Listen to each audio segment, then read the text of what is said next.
Fala moçada, bem-vindos ao canal Pensar Ciência. Assunto da aula de hoje, energia potencial elétrica. O que nós vamos fazer nesse trabalho? Primeiramente, eu quero que vocês imaginem a seguinte situação. Nós temos aqui um sistema com duas cargas pontiformes, que eu chamei de Q1 e Q2. Em princípio, pelas forças repulsivas que a gente vê aparecer aí, nós podemos concluir que Q1 e Q2 têm cargas de mesma natureza. Não importaria nesse momento muito se são de natureza positiva ou negativa, mas a gente vai considerar duas cargas positivas só para facilitar a exemplificação. Depois a gente vai ver como é que ficaria com uma carga positiva e outra negativa num outro momento. Bom, vejamos. Princípio da ação e reação. Q1 aplica em Q2 uma força que eu chamei de força elétrica que 1 aplica em 2, FE12. Da mesma forma, FE21, 2 aplicando força em 1, forças de natureza repulsiva. O que vai acontecer quando a gente abandonar o sistema? Eu estou imaginando que no começo, tanto Q1 quanto Q2 estão paradas, estabilizadas em equilíbrio estático, portanto com velocidade nula em relação a um determinado referencial. Abandonando as duas, imagino que se elas não estiverem interagindo com mais nada, você deve acreditar que Q1 vai-se embora para lá e Q2 vem-se embora para cá. O que nós vamos ter depois de um certo tempo? As duas bem distantes uma da outra. Eu vou pedir para que você considere que elas estejam distantes o suficiente para que fisicamente essa distância que inicialmente eu chamei de R1, quando passar o valor R2, possa ser considerada infinita. O infinito físico não é o infinito filosófico que a gente tem em mente. Lembre, o que é o infinito físico? É uma distância tal que a carga Q2 não sinta mais a presença da carga Q1. Ou seja, a interação entre elas geraria uma força de natureza elétrica que tende a zero. Se essa força de natureza elétrica tende a zero, significa que a carga Q2, que daqui até aqui acelerava, deixou de acelerar. Só que nós temos um outro problema. A intensidade da força de natureza elétrica aqui e aqui, essas intensidades não serão iguais. A intensidade aqui é menor, e aqui menor ainda, e aqui menor ainda. Tanto que aqui ela tende a zero pela nossa consideração. E isso vai gerar um problema matemático na hora de calcular a intensidade dessa força em vários pontos, que a gente já vai ver. Bom, pensemos o seguinte. Se a partir daqui ela não acelera mais, significa que aqui ela atingiu a sua velocidade máxima. Essa velocidade máxima que ela atingiu aqui vai nos permitir concluir também que aqui ela atinge a sua energia cinética máxima, ou seja, neste ponto ou a partir dele, a energia cinética atingiu o maior valor possível para ela nesta composição desse sistema de cargas, ok? Nesse arranjo que a gente tem aqui. Agora, essa energia cinética caiu do céu? É um elemento sobrenatural? Ou você vai se lembrar de uma consideração importante de que na natureza nada se perde, nada se cria, tudo se transforma. Então, se aqui eu tenho energia cinética e aqui eu não tinha, porque eu considerei o sistema de cargas em equilíbrio estático em relação a um determinado referencial, isso significa dizer que aqui a energia existia, mas de uma outra maneira. Ela se apresentava numa outra composição, num outro tipo de energia. Qual é o nome que a gente dá para a energia que se encontra armazenada num sistema? Se eu estiver falando de um campo gravitacional, energia potencial gravitacional. Agora, aqui eu estou falando de cargas de natureza elétrica, portanto, eu estou falando de energia elétrica. Logo, a energia armazenada aqui vai receber o nome de energia potencial elétrica no sistema de cargas 1 e 2. E o que a gente vai fazer agora é tentar criar uma metodologia sem o uso de matemática de nível superior para deduzir, ou melhor, para induzir uma fórmula que permita calculá-la. Veja só, a força de natureza elétrica que a partícula 1 aplica na 2 ou que a 2 aplica na 1 ela é calculada pela lei de Coulomb, constante eletrostática, módulo da quantidade de carga da partícula 1, módulo da quantidade de carga da partícula 2, dividido pelo quadrado da distância que as separa. Vamos usar o seguinte artifício. Eu vou pegar esse R1 ao quadrado, que na verdade é R1 vezes R1, e vou tirá-lo do denominador e mandar para o primeiro membro multiplicando. O que eu vou ter então? Eu vou ter o produto da força pela distância que separa essas cargas. Você já aprendeu em mecânica que quando você multiplica a intensidade da força, ou melhor, quando você executa aqui o produto escalar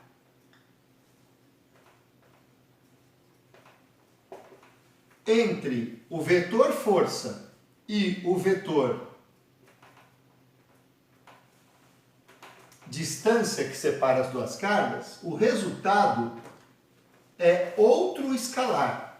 E qual vai ser o outro escalar? Vai ser esse elemento aqui, ou, partindo daqui, uma coisa que a gente lá na mecânica chamava de trabalho, ok? Força vezes distância é trabalho.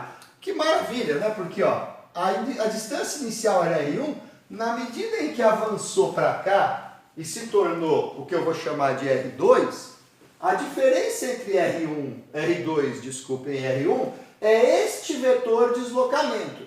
Se eu multiplicasse esta força por este vetor de deslocamento, eu teria então aqui, trocando isto pelo vetor de deslocamento, o trabalho executado desde aqui o ponto B até aqui no ponto C. Então, quanto valeria o trabalho realizado sobre Q2, devido à presença de Q1, do ponto B até o ponto C? Valeria esta força, sendo aqui a distância entre B e C. Acontece que, pelo rearranjo que a gente fez, isso indica que o trabalho corresponderia à diferença entre a energia cinética que eu tenho e a energia cinética que eu tinha. Mas quanto eu tinha de energia cinética? Se o sistema estava em repouso, em relação a um determinado referencial, não tinha nada. E quanto eu tenho? Eu tenho a energia cinética máxima. Ora, esta diferença corresponderia à energia cinética máxima menos zero, ou seja, a própria energia cinética máxima. Acontece que a gente está vendo que uma energia está se transformando em outra. Então, enquanto a energia cinética aumentou, a energia potencial elétrica diminuiu. Portanto, se esse cara for positivo, esse aqui tem que ser negativo, ou vice-versa, né? Então, isso aqui seria a perda de energia potencial elétrica, que representou um ganho de energia cinética, mas vejamos, você vai tentar aplicar isso e vai quebrar a cara. Isso aqui vai dar tudo errado. E por que vai dar tudo errado? Por um motivo muito simples. A força de natureza elétrica não se mantém constante daqui até aqui. Então você precisaria, a partir desse momento, abandonar esse raciocínio e aplicar cálculo diferencial integral para calcular o trabalho realizado, que corresponderia à energia potencial elétrica deste sistema de cargas. E você, estando no ensino médio, ainda não foi apresentado para esta maravilha da matemática de nível superior. Então, o que eu vou fazer? Eu vou usar um raciocínio intuitivo de que a energia potencial elétrica do sistema vai derivar desta estrutura e, portanto, ela vai ser calculada assim: constante eletrostática vezes quantidade de carga da partícula 1, quantidade de carga da partícula 2, dividido pela distância que a separa no momento inicial. Você, com essa estrutura, vai ter que aceitar nesse momento, já que você não tem acesso ao cálculo diferencial integral, ou usar a sua curiosidade e ir para outra videoaula, onde a gente vai apresentar essa dedução do ponto de vista do uso da matemática de nível superior, e verificar como é que se chega aqui. Tá? Então, por enquanto, para nós, sem a dedução, o sistema de cargas pontiformes tem a energia potencial elétrica associada a ele, calculada por constante eletrostática, quantidade de carga da partícula 1 vezes quantidade de carga da partícula 2, dividido pela distância entre as partículas. Portanto, o que nós vamos ter aqui é essa estrutura que permite o cálculo da energia potencial elétrica entre o sistema de cargas pontiformes, que aqui foram chamados de 1 e 2. Agora, pensemos da seguinte maneira. Eu tenho a carga Q1 aqui, mas não tenho mais a carga Q2. O que eu vou ter aqui, nesta região, é o ponto B, sem nenhuma carga associada a ele. Agora, imaginem que a gente resolva colocar no ponto B uma outra carga. Uma carga unitária. Professor, o que é uma carga unitária? Ora, uma carga unitária é uma carga que vale 1. Mas vale 1 que, se você estiver utilizando o sistema internacional, ela vai valer 1 coulomb. Ok?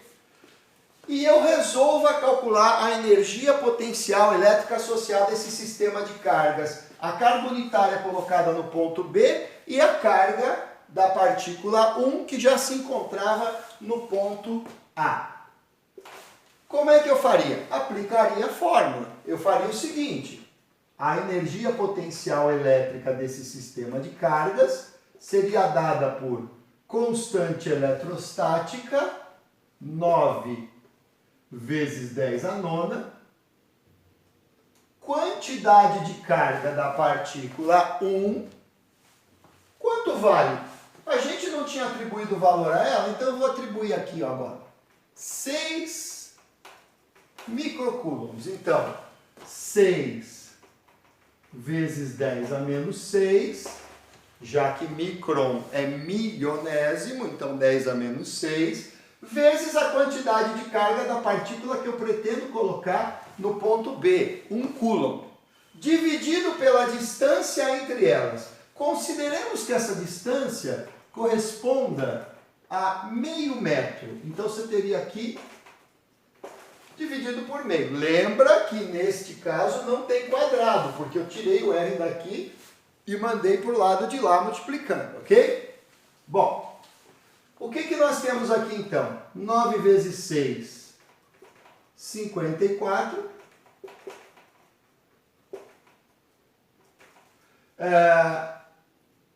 Aqui tudo está dividido por meio, eu já vou fazer a conta, porque dividir por meio é muito fácil. É a mesma coisa que multiplicar por 2, então você vai ter aqui 108. Né? E aqui 10 a nona vezes 10 a menos 6, 10 ao cubo. Então, eu teria aqui um 10 ao cubo. O resultado dessa brincadeira, então, nós teremos aqui, pulando a vírgula para deixar em notação científica, 1,08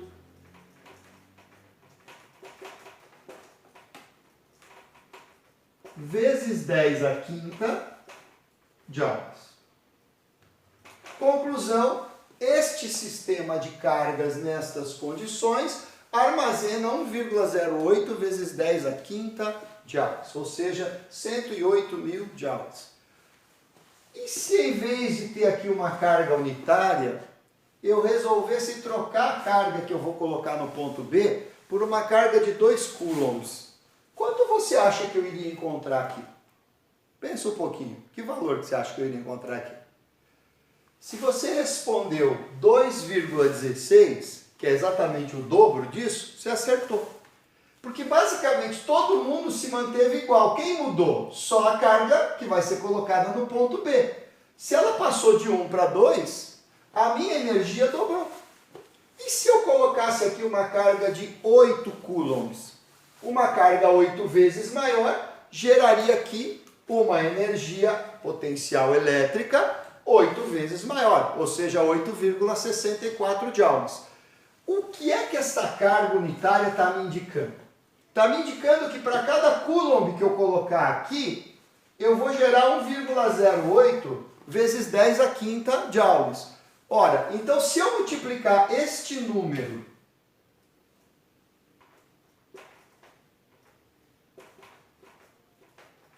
pela quantidade de carga que eu pretendo colocar no ponto B, eu terei o valor da energia do sistema.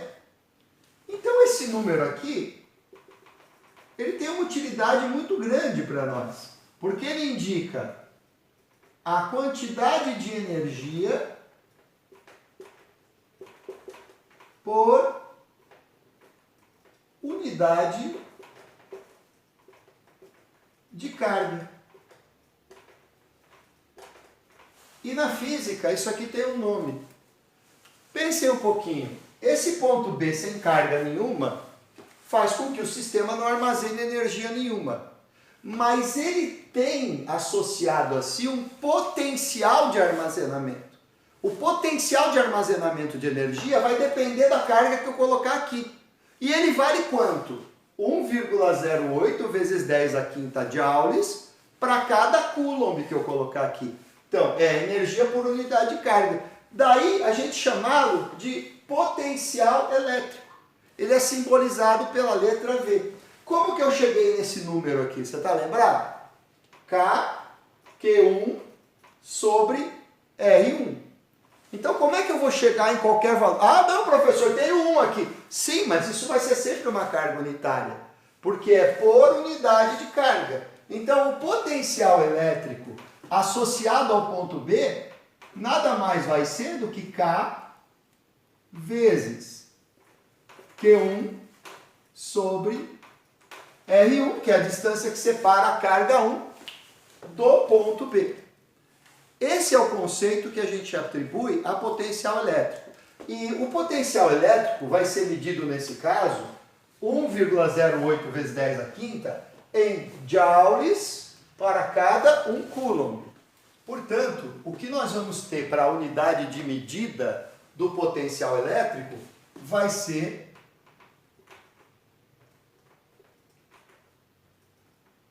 o joule por coulomb. Acontece que o sistema internacional resolveu homenagear o cientista Alessandro Volta, um cientista italiano, e atribuiu a essa unidade o nome volt, que a gente vai simbolizar pela letra V maiúscula. Então, quando você for apresentado algum exercício, o enunciado disser assim: o potencial elétrico do ponto C corresponde a 50 volts, isso quer dizer que qualquer carga que você colocar aqui vai armazenar 50 joules para cada 1 coulomb. Ou, em outras palavras, se a carga for de meio coulomb, em vez de armazenar 50, vai armazenar 25. Só para citar um exemplo. Vamos imaginar que o potencial elétrico desse ponto, que eu vou chamar de ponto D, corresponda a 600 vezes 10 ao quadrado volts, ok? O que daria aqui, para a gente ser mais objetivo, 6 vezes 10 a quarta volts. E eu coloco aqui uma carga de 8 microcoulombs. Qual seria o potencial elétrico, a energia potencial elétrica associada ao sistema de cargas? Você pega este número e multiplica por 8 vezes 10 a menos 6. Fazendo isso de forma genérica, ou seja, considerando o VD como um valor qualquer, se você quiser saber qual é a energia potencial elétrica associada a um sistema de cargas, onde eu coloquei uma carga no ponto D e eu tenho aqui a outra carga no ponto A, você só precisaria fazer o seguinte, ó. Q2, que é a carga que a gente teria, que em algum momento passou por aqui, vezes o potencial elétrico do ponto D, que foi gerado por Q1. A melhor maneira da gente entender a dinâmica dos processos dos exercícios que envolvem energia potencial elétrica e potencial elétrico é resolvendo exercícios. Então, a nossa próxima aula será dedicada à resolução de exercícios. Se você gostou desse vídeo, vai lá, dá um curtir e inscreva-se no canal para não perder as próximas aulas. Até breve, pessoal!